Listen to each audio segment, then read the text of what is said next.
Hey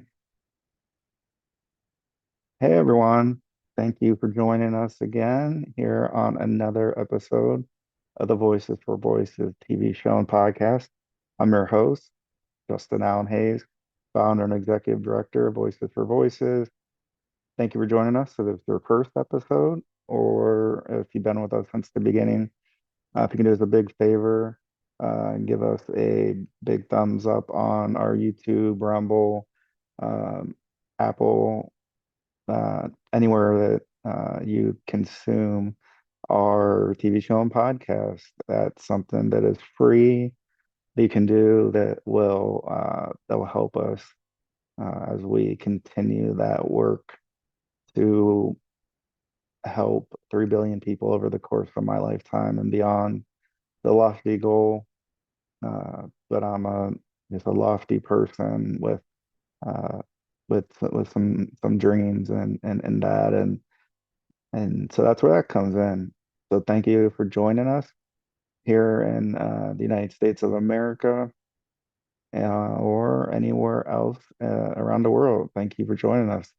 One thing as we continue this, or I guess start this episode, but continue conversation that uh, we have we've had, let's say maybe the last 6 months, it's really picked up.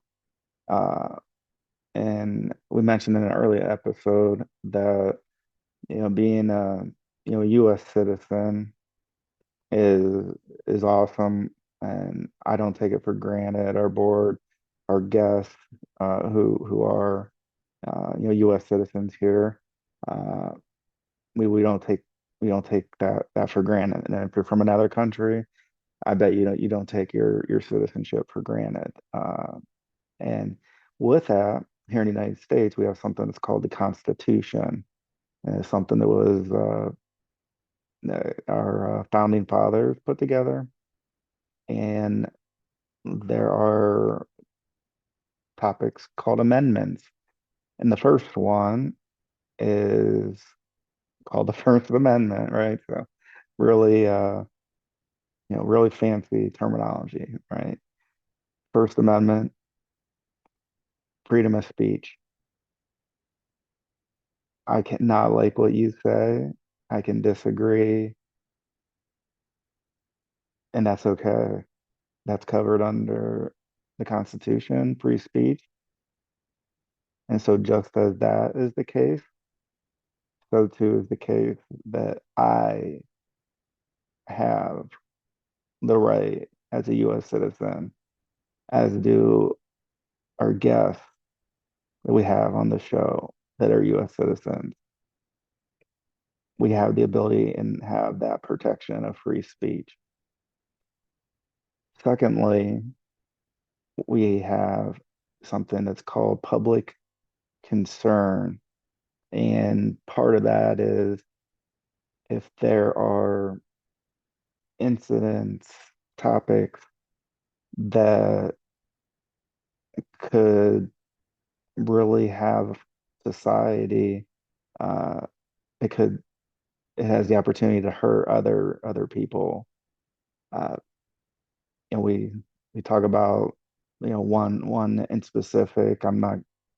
We might get into the naming of that, but I am pretty sure that everybody kind of has an idea what that is. But when we're having to worry about our safety as individuals, as families, as Americans, and from if you're outside of the US, for your country too, that you want to feel safe, you want to feel like I can I can go to the grocery store, I can go to a sporting event, a concert, uh, amusement park, and not have to, constantly be looking over our back and try to take security measures because individuals are coming after us physically, mentally, and so that's where the public concern comes in. So we're talking about, as I mentioned in an earlier episode, we have that single cheeseburger, that single patty. That's the First Amendment, free speech. Now we have the second. That's the second patty, making it a double cheeseburger or double chicken sandwich. And that is the concern for public safety. And then we have for making that the triple cheeseburger or triple hamburger. Where I'm using this as analogies, uh, where disability comes in and mental health as a disability, mental illness as a disability, depression, anxiety, being autistic. Those things are considered um, disabilities. And so individuals that try to bully people, organizations, again, I have news for you. As I've stated before, I'm going to state it again. I cannot agree with you. I can disagree. Not like, be lukewarm, but it's okay. We there's things that we don't like. There's things that we do like. We have what thing, as I mentioned, called I call it the donut shop, right? So I have that right too. I'm able to share experiences. I have that free speech uh, that you do as well. And you know who we're you're the person and the people that are the first to download our episodes. Uh, one of the top cities, which is just really incredible for all the downloads that Pottstown, Pennsylvania, that shows up ahead of many, many, many, many other cities. So we know you're watching, and I can say hi, hi Scott, how are you doing? Are you feeling okay? You feeling not well? Well, you can turn the channel like you do on Netflix or cable. So if you're watching the Voices for Voices TV show and podcast, you don't like what's being said, it's your right to change the channel. But it's also my right, our organization, our guest right to talk about their experiences, especially when it comes to concern for public safety. So, you know, we appreciate your interest, Scott. Thank you for increasing our download rate. We, again, we thank you and any other individuals who decide to include the Voices for Voices TV show and podcast in your repertoire of listening or viewing pleasure. So now we move on to something called the Take It Down Act, which is actually now the Take It Down law. And first off, I want to thank President Trump, uh, President of the United States. I want to thank First Lady Melania Trump uh, for uh, the support for the Take It Down. Now it's a law now. It's not it went from an act to a law that was signed in the Rose Garden at the White House just a mere few weeks ago. And I want to thank Senator Ted Cruz from the great state of Texas for being a champion, for listening, taking Ellison Berry, the individual, one of the individuals, but one of the most vocal individuals and confident and brave individuals that share their story of having a photo or two on Instagram turned into a nude photo by an AI program by somebody at their school. And they didn't know, Elliston didn't know until she showed up to school the next day. And people were, chit-chatting and she's wondering what's going on.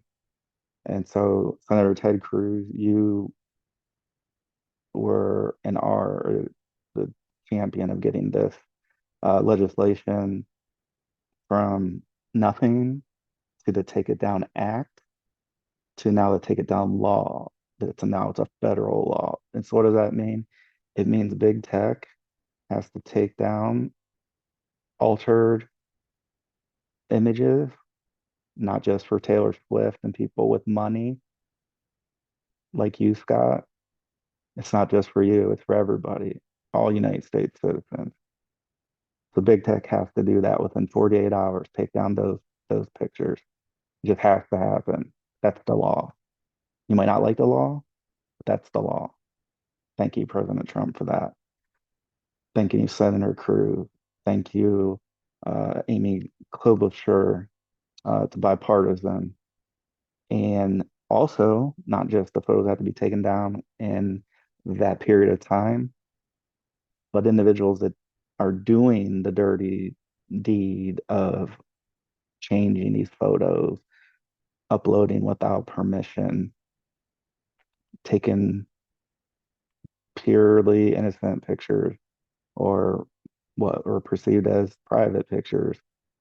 And so these individuals are able to now be prosecuted as well. So Ellison Berry, we've had, we want to say again, thank you for your brave and courageousness to step forward to be on our show a couple of times, to be on a episode actually next Wednesday, where the whole world's going to see our conversation with Ellison and her mom, see the pen that President Trump used to sign the Take It Down Act into the Take It Down law. Nothing but love and support from us to Elliston, to Senator Cruz, to Miss Anna, to her father, Mr. Mark, uh, all the way again to the White House. So that's a little bit of a long way to get to our guest. We have Amanda Solomon with us again, part two, and she has actually been a victim as well uh, to something that could be actually considered against the Take It Down law. So, Amanda, thank you for listening to that elongated intro. How how are you impacted? Thank you. First, let me start off with saying, yes, thank you for everybody that participated in the Take It Down Act. I never thought I would personally see something like this come into action. So, everybody that was involved with that, I want to thank you. Um, so, how I have been impacted. Um, in the first episode, you got to hear how my son had been impacted by public safety and the internet and how people have exploited him. And now this episode is going to be more of my turn and how Mhm. I have been exploited. And I will start off with when my son was exploited, I was exploited as well. The same video, which, I had stated, we are a normal average family, never was in paparazzi until I had met my now husband. So being an average person, you know, nobody thinks of you don't have money to fight to have stuff taken down, and you don't think that there's going to be images of you posted because you're a nobody. um, but when it came to defending my husband, I was one, I had used an AI image that took my face and it put it on a different body, and they took the picture and ran it through and said, oh, look, she's on a porn website. Which, a little background, my ex husband was addicted to porn after having a stroke. And that's actually what broke our marriage because porn became, he became addicted. And he then started trying to accuse my son, which was 6 at the time, of being the reason behind it. And so I was not going to allow him I was standing up for our son. And that's when I decided that the marriage was off. There was no working through that. Um, your father should not be exposing you and making you the blame that, a 6-year old is looking up specific porn stars' names, not just porn itself, but there were specific names, which a 6-year old cannot spell.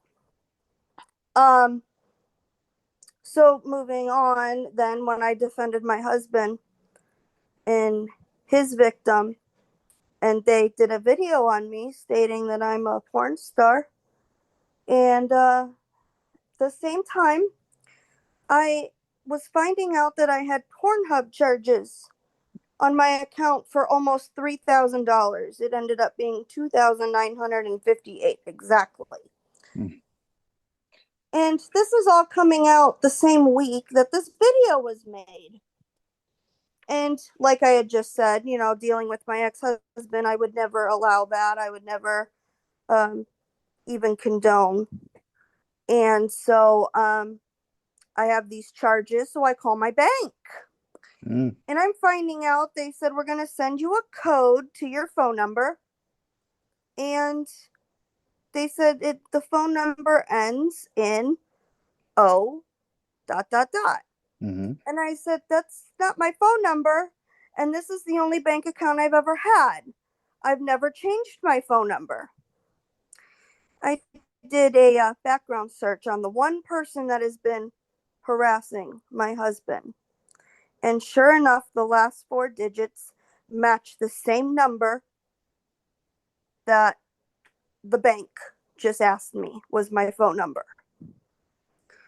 So that was proof that this man that has been harassing my husband is now harassing me. And all because I am married to him, all because I'm connected to him, all because I know him. And that's it.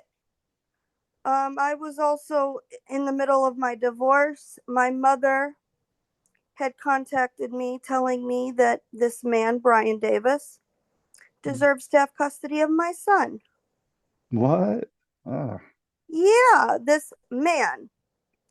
This, you don't know that kind of come out of the blue. yeah. And considering a little background, when my son was 6 weeks old, I was working for a daycare. I was returning back to work, and I was in a room full of 12 infants, and my son was in my room with me. Mm-hmm. And I had a toddler, he was 18 months old, walk on my son while I'm changing diapers, and nobody was there to help me. 6 weeks old, their body's still fragile. I'm freaking out. They told me I had nothing to freak out about. And I told my husband at the time, Ryan's biological father, that I quit my job and I refuse to ever put him in another harmful situation like that again, which Yeah. then included that whole porn accusing. So when my ex-husband did that, I said, nope, we're not doing this. I stuck my ground. So I never put my kid in that harm's way again. So when I'm getting charged for porn that isn't mine, and I have a phone number on here that isn't mine, and I'm finding out it's all because I'm supporting my husband, who I'm witnessing autism. I'm witnessing the trauma he's been through. Obviously, something has happened. Um, Mm-hmm. I'm watching the trauma. And for another adult, this man, he's in his 70s.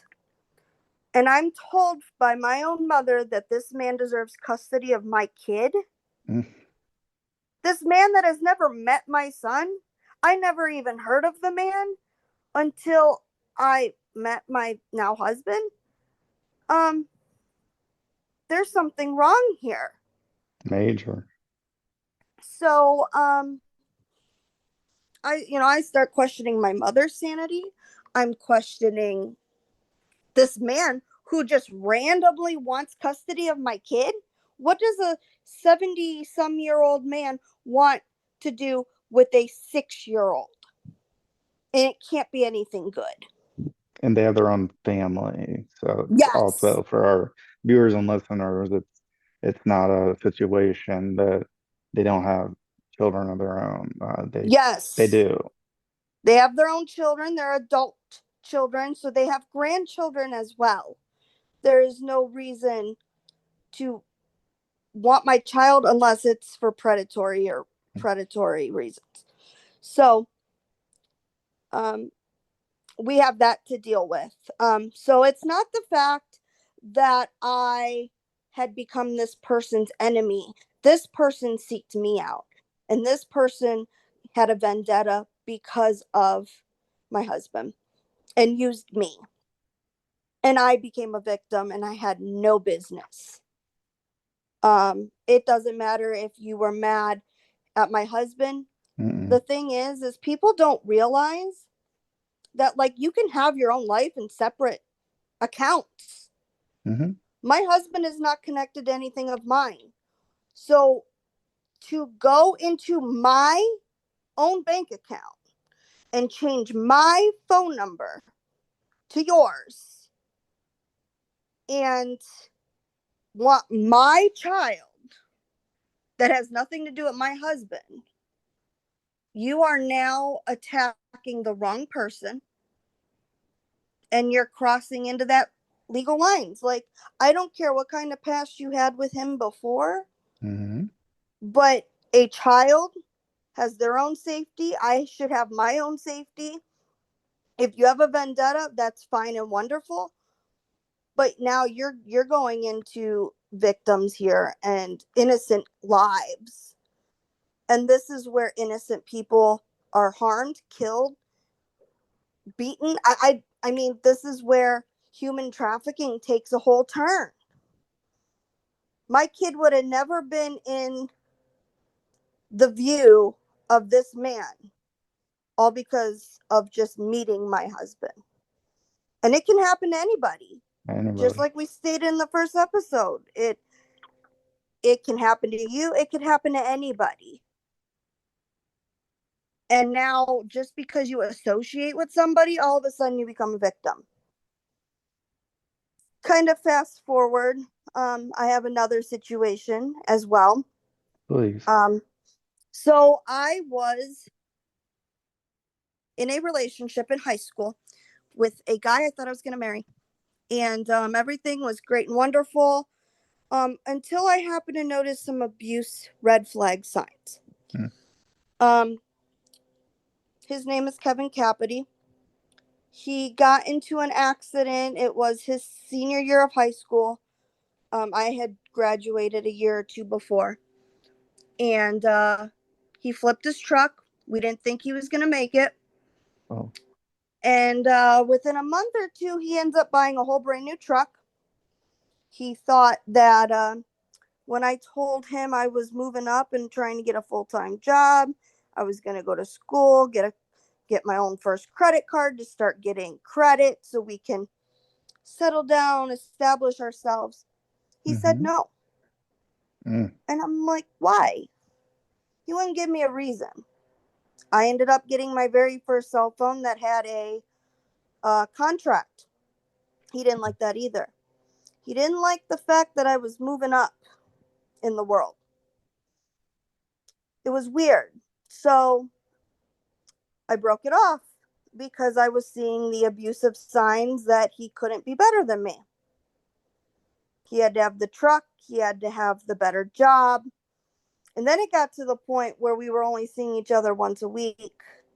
And that once a week determined he was rather hang out with the work people than spend our one time week together. So no, I ended it. Mm-hmm. Um, Fast forward, he then within that within the next year or two, he's hitting on my best friend. Mm. He's trying to get in contact with me. Um, and while we're together, it was, send me pictures. Mm. Well, I was under the impression that to keep him, we had to Mm-hmm. send pictures. since we were only seeing each other once a week and barely, Hmm. so okay. So I did. I thought that's how I was supposed to keep him. And so this was again 17, 18. And fast forward to now, which has been 10, 12, 14 years later. I'm seeing these pictures that I sent when I was 17 on a website Mm. asking for me and if they know of me as the slut. Huh. And not all of them were like nude either. They were provocative, sexy, but nothing too, but the fact of I found out that this website they were uploaded to, which was just October of last year. So it's not something that just happened, or happened right after the breakup. Hmm. It's happening now, a whole century later. And so it's discriminating, and I found out this website is for revenge porn for people that don't like you. Mm. If they don't like you, they upload these images and they talk bad about you. And I found out that my ex was mad that I broke up with him. And every time I would date somebody, he would try to slide back into my DMs. He'd ask about them. I'd block him. He'd make a new account and keep harassing me. Um, it never got any better. Especially then when I went through my divorce and met my now husband, David. He would constantly harass me, mock me. Um, but it's funny because he would have a girlfriend, and when I would tell her, she'd get mad at me. And I'm like, well, I would figure that you would want to know that stuff like this Hmm. is happening. But I find out I'm the bad guy. He was all jealous because I was always with somebody and I wouldn't be with him, but yet he had a girlfriend. So I'm finding out that this happens to anyone and everyone. Um, they will take images of you. They could be innocent and they make you out to look like you're something you're not. And I have tried, especially YouTube, making this video about me with Hmm. Brian Davis, stating that I am a porn star and I work for porn. And gee, if I had that kind of money, I don't think I'd be living the life I'm living. Hmm. Um, And but also you're but getting contacted by random people too because your yes, number when was leaked and all yes, of these things. they took my phone number and posted it, and they claimed to say that David had used this phone number as a hack number, but in Mm. reality, that's the phone number that I've been running my business on, Hmm. and that's where all my editing and all my contacts come through. And of course, when my phone number got uploaded to the YouTube, um, because they thought they were harassing David, I was having men calling my phone, Mm. breathing Mm. heavily. And they'd sit there and do nothing but breathe until either they would hang up or I would hang up. And again, you know, you think you're harassing somebody, but you're not. And you're harassing an innocent victim. Uh, let's also add the fact at the same time, because allegations and rumors were made that because I'm a porn star, I'm a drug addict too. Mm. So we had to deal with drug searches, we had to deal with drug testing, all this stuff, because I had my son, and the minute that I would test positive, I would lose him. Mm. Of course it never happened because I never touched drugs in my life, Right. and neither has David, so I don't have to worry about that. But to still It's have to go through that. and that's what victims deal with. Mhm. It's it's disgusting, and you never think it's going to happen to you until it does. Yeah, you're very brave to be talking and sharing your story experiences because it's I mean it's hard and I hearken to my mental health and that and going to therapy and at the beginning and then even before that I didn't want to do it. I thought I could Mm-hmm. handle everything and I couldn't. And then actually once I came to it, uh, I was finding that I was at least, even if it was like 1% more freed up in my mind to look at things in a more positive way, in a more productive, not a harmful way of the past that you know alcohol Yeah. and occasional drug use and that We and don't realize how much mental health impacts our physical well being as well. how and there's no and what I've found and I think you as well that number one people say oh we just power through it and get through it. It's like Not always yeah, that easy. not always. uh and then it's not always the symptoms that a person would think of that trauma can resurface for. It could be a song, it could be a name, it could be a picture that could Mm-hmm. kind of trigger that additional trauma Even a and date.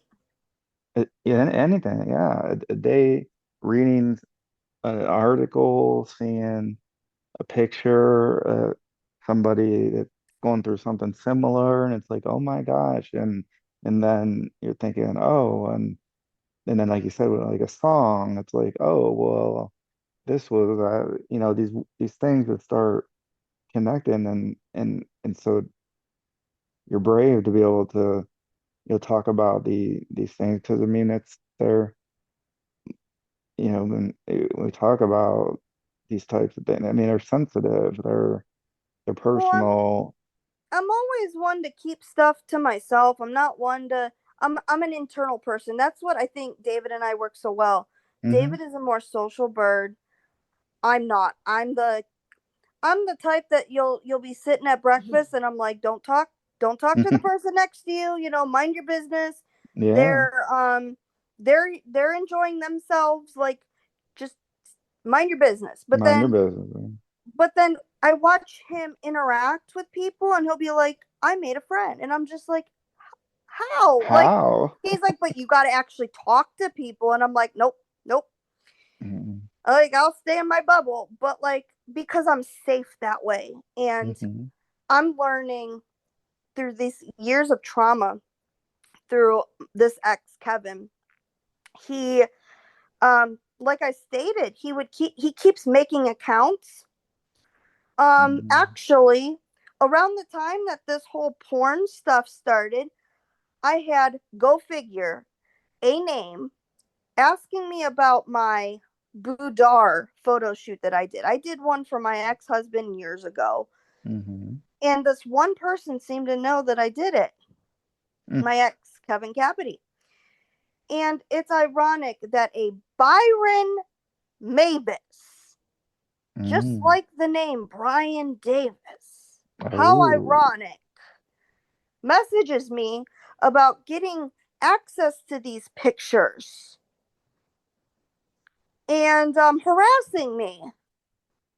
And I started thinking about it and I'm like, you know what? The more I live in the shadows, the more I get to deal with this.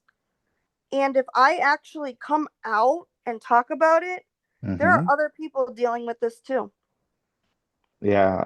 And that's what I've found too. And it's incredible. You know, somebody could be, you know, thinking about ending their life and they hear or see somebody share and go, "Oh, I thought I was the only one going through this," or I know somebody, and uh, maybe I can, just share this episode or this particular segment or this minute or two that talks about it and says, you're not alone. And then one of our previous videos we put out, I was watching an Imagine Dragons concert, and Dan Reynolds, the lead singer, uh, just stops the concert, midway, and he talks about his mental health, how important therapy is for him, and has been, uh, And these and people are big people. You would and these think are that big they don't need people. mental health, Yeah, but yeah. You think, yeah, they got the money, the cars, the whatever, they got all these things, and that's why I wanted to do the video to say, hey, thanks for, doing this, because if somebody's at a concert of theirs, out of the 100,000 or 30,000, they're going to be an individual that's going through something and thinking about, absolutely. these thoughts, and just the mere fact that, like, oh my gosh, no, like, yeah, life's worth living. And the more you know, the more I share, the more whatever, we start to feel just a little bit better. Um, And we I got think what a oh we got like 20 seconds left, so I'm sorry. no, it was good. It's just people are scared to share their stuff, and I mean, I was scared to speak out hmm before, but living with a husband that has been traumatized for years over his own thoughts and feelings, and I can't stand to sit here and stay quiet anymore. yeah. And so thank you for that. Thank you for, the part one and this part.